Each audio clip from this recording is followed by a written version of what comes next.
There is a strange and deceptive energy that most men carry like a parasite inside them.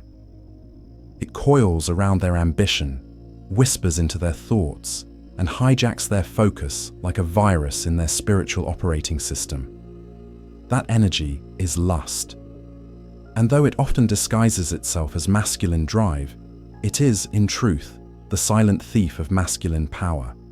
Ask the ancient mystics, ask the monks who fled the world, or ask the modern spiritual teacher David Deida. They will all echo the same truth. Lust is not power. It is the imitation of power. It is hunger, not mastery. Craving, not consciousness.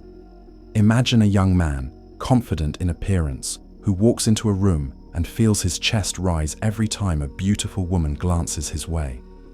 He thinks this is dominance. He thinks he's winning.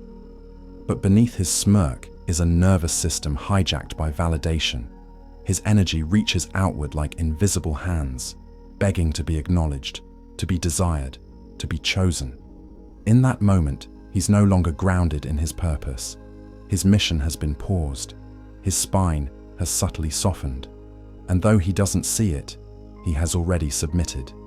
He doesn't know it yet, but his edge has begun to dull. Lust always begins as a whisper. It tells you to look, to chase, to fantasize. But it doesn't end there. It begins to hollow you out, slowly. David Deida teaches that the masculine path is one of direction, of unwavering presence, of a man rooted in his mission so deeply that not even beauty can sway him. And yet lust is the very mechanism that pulls a man off his axis, like a compass lured by a magnet. Every time you indulge it, whether in thought, scroll, or flesh, you trade presence for pleasure. You lose command over your focus, and what's worse, you begin to identify that loss as love, or strength, or vitality. But it's a lie. Deida explains this through what he calls tests of the feminine. Life, like a woman, constantly tests the masculine to see if he will fold, flinch, or flee. Lust is often that first test, and most men fail. They surrender their power at the altar of soft skin and seductive smiles. They abandon their pursuit of greatness for the temporary high of orgasmic release. But what feels like ecstasy is often just an energetic eviction from your throne.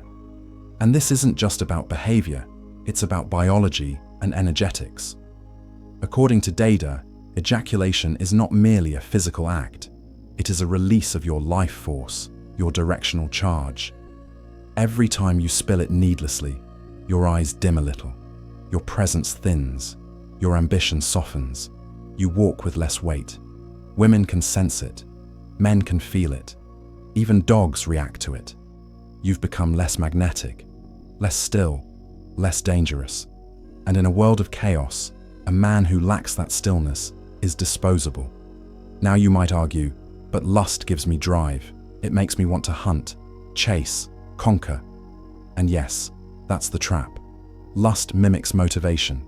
It creates the illusion of fire, but it's scattered and chaotic, a wildfire, not a forge. It burns through your time, your thoughts, your clarity. It's the reason you can't finish that book, why you lose yourself in endless scrolling, why you feel empty after casual sex. Because lust never nourishes, it only consumes. It takes and gives back nothing that lasts. Think of the man who is chronically ruled by his desires. He might be successful, he might be charming, but beneath the surface, there's a hollowness, a spiritual anemia. He is addicted to the chase, but allergic to intimacy. He mistakes conquest for connection, and in his quiet moments, when there is no one to impress or seduce, he feels a void that no body can fill. That void is the absence of self-possession. That void is the cost of being ruled by lust. What's worse is that in today's culture, lust is not only normalized, it's weaponized. Porn, social media, pop culture, they all profit from your lack of control. The more you indulge, the more predictable you become. You are no longer the sovereign warrior, you are a puppet. A man ruled by lust is easy to market to, easy to manipulate, easy to emasculate. And that is by design. David Deida warns us that if a man cannot control his sexual energy, he cannot lead. Not his woman, not his household, not his empire. Because he is not rooted, he is not trustworthy, he is not anchored in purpose. And purpose, my brother, is the essence of masculine edge. Without it, you are foam on the ocean, moved by every tide, every temptation, every test. And worst of all, you begin to lose respect, not just from others, but from yourself. So if you find yourself distracted by every curve, drained after every release, and dulled by every indulgence, know this: you are bleeding power. You are sacrificing your edge for a fleeting sensation, and until you reclaim it, you will always feel like something is missing, because something is, and it's you. In the alchemy of lust, you'll be taken deep into the ancient and forgotten discipline of sexual transmutation, a principle once reserved for monks, warriors, kings, and creators. The path of erotic mastery: how to transcend lust and reclaim your edge. The Indecepta man recognizes that lust is a thief and not a friend. The question emerges: what now? Where does he channel this fire? Should he suppress it, reject it, or cut it off entirely? David Deida's answer is neither suppression nor indulgence. It is transmutation. The path of the awakened man is not one of abstinence from life's beauty, but rather the ability to stand in front of it without being seduced out of himself. To be fully present in the face of desire and not flinch is the essence of erotic mastery. Lust is reactive. Mastery is responsive. The modern man, ruled by lust, chases every curve, swipes through endless profiles, and becomes a slave to his own biology. But the transcendent man, the man Deida calls the third stage masculine, sees desire, feels it, and instead of chasing it, uses it. He breathes it into his spine, draws it into his lungs, and lets it fuel his mission. He knows that sexual energy is creative energy. It is the same energy that builds empires, writes masterpieces, and forges legacies. The difference is direction. Think of ancient warriors before battle. They would often practice celibacy in the days or weeks leading up to war, not because they were afraid of sex, but because they understood the energetic cost of indulgence. They knew that leaking their life force before a mission dulled their instincts. Today, your battlefield may not be blood and steel, but business, creation, fatherhood, leadership. And the same rule applies. If your energy is constantly being drained through unchecked lust, you walk into life's challenges half-charged. And half-charged men don't win. They settle. They survive. But they do not conquer. David Deida teaches that true masculine power is penetrative presence.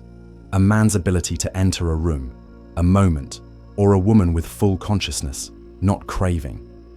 A man whose love is not needy, but offering. A man who doesn't pursue beauty because he lacks wholeness, but who radiates beauty because he is already full. This kind of presence is rare, and therefore magnetic. Women feel it. Opportunities are drawn to it. It's not loud. It doesn't flex. It just is. To develop this edge, a man must learn the art of withholding. Not in a way that shames his desire, but in a way that refines it. Like holding a bow at full draw, there is power in the pause. The ability to hold erotic charge without spilling it is what makes a man dangerous in the best sense of the word.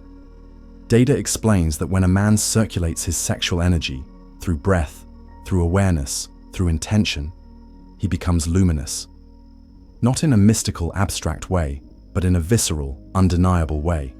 His eyes sharpen, his posture straightens, his words gain weight. This is why discipline is dominance. Not dominance over others, but over the self. The man who can command his own desires can command attention, respect, and attraction without ever chasing it. And in a world where most men are begging for scraps of attention, a man who doesn't chase becomes a king by default. He becomes the storm, not the leaf blown by it.